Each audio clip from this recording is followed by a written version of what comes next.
Let's go straight to our weekly national reminder, and it was a plot straight out of a crime novel.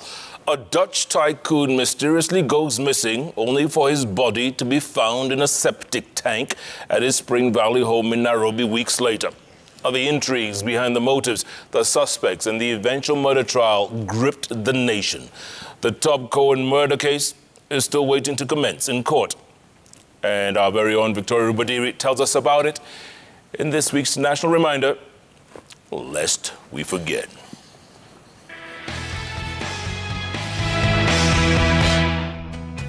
It was back in the early 90s that Dutch businessman and former Philips East Africa CEO Tob Cohen decided to set roots in Kenya.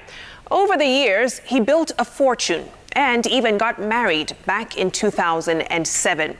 Years later, however, his quiet life would be punctuated with long-running domestic and court battles.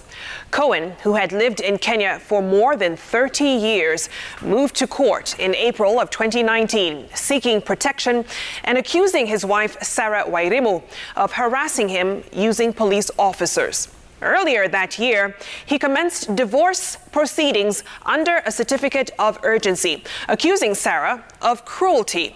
He said at one time she pushed him down the stairs of their home, causing him serious injuries.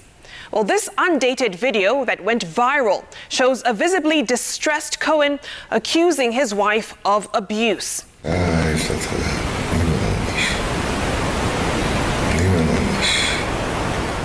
Now, on the 12th of July 2019, Cohen moved to court once more, this time to file an assault case against his estranged wife, citing continuous harassment and denial of his conjugal rights. It was shortly after, on July 20th, 2019, reports first surfaced that Tob Cohen was missing from his Spring Valley home in Nairobi. The last time he was seen in public, he had allegedly been dropped off at a club in Westlands. Investigators revealed that he met at least 2 women for lunch at the club on the 20th of July. Now, during questioning with police, the 2 women said they did not know of Cohen's whereabouts after that meeting.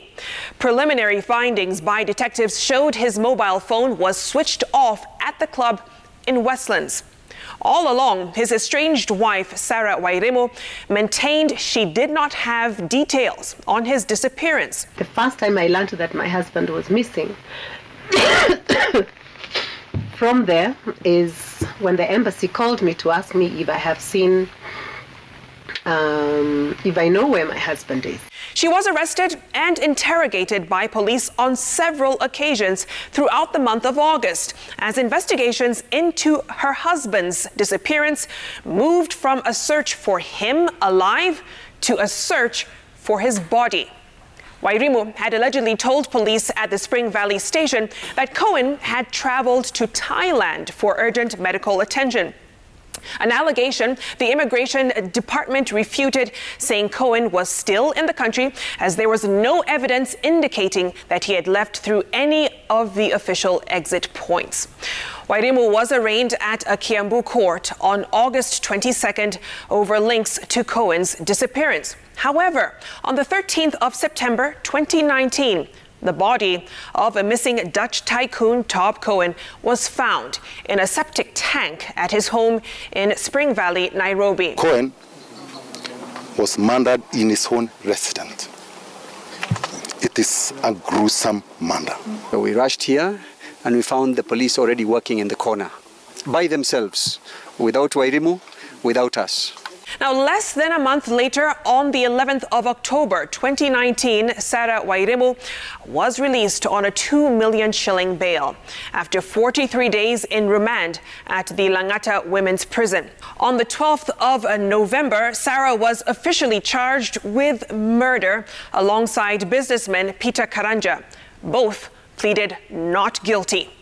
Wairimu would later file a suit on December 20th seeking compensation of 500 million shillings from the state for damages and detention of her property.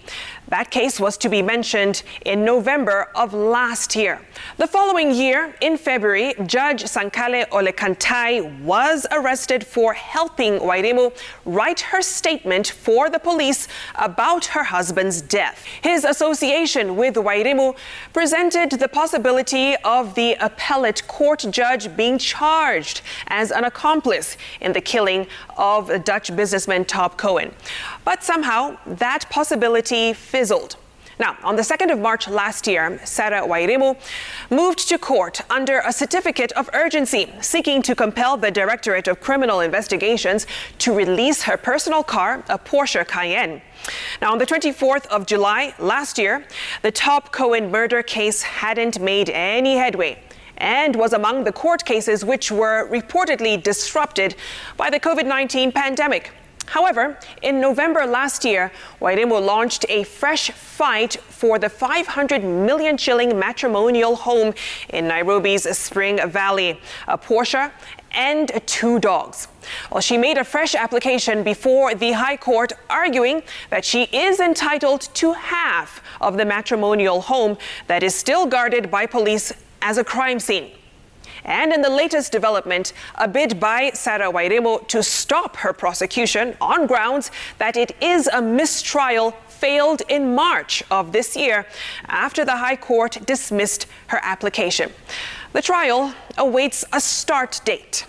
That's your national reminder of the week, lest you forget.